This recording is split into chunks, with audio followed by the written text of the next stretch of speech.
Épître de Paul aux Galates, chapitre 2. 14 ans après, je montai de nouveau à Jérusalem avec Barnabas, ayant aussi pris Tite avec moi. Et ce fut d'après une révélation que j'y montai. Je leur exposai l'évangile que je prêche parmi les païens. Je l'exposai en particulier à ceux qui sont les plus considérés, afin de ne pas courir, ou avoir couru en vain.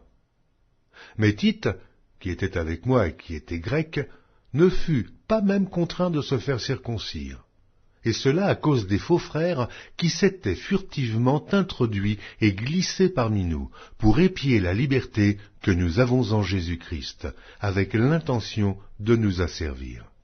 Nous ne leur cédâmes pas un instant, et nous résistâmes à leurs exigences, afin que la vérité de l'Évangile fût maintenue parmi vous. Ceux qui sont les plus considérés, quels qu'ils aient été jadis, cela ne m'importe pas. Dieu ne fait point acception de personne. Ceux qui sont les plus considérés ne m'imposèrent rien. Au contraire, voyant que l'Évangile m'avait été confié pour les incirconcis comme à Pierre pour les circoncis, car celui qui a fait de Pierre l'apôtre des circoncis a aussi fait de moi l'apôtre des païens.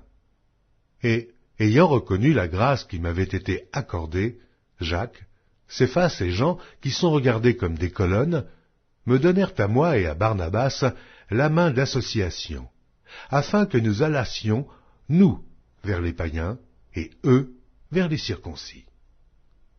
Ils nous recommandèrent seulement de nous souvenir des pauvres, ce que j'ai bien eu soin de faire. Mais lorsque Céphas vint à Antioche, je lui résistai en face, parce qu'il était répréhensible. En effet, avant l'arrivée de quelques personnes envoyées par Jacques, il mangeait avec les païens, et, quand elles furent venues, il s'esquiva, et se tint à l'écart par crainte des circoncis.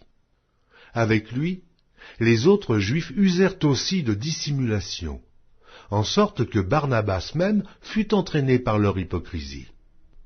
Voyant qu'il ne marchait pas droit selon la vérité de l'Évangile, je dis à Céphas, en présence de tous, « Si toi qui es juif, tu vises à la manière des païens et non à la manière des juifs, pourquoi forces-tu les païens à judaïser? Nous sommes juifs de naissance, et non pécheurs d'entre les païens.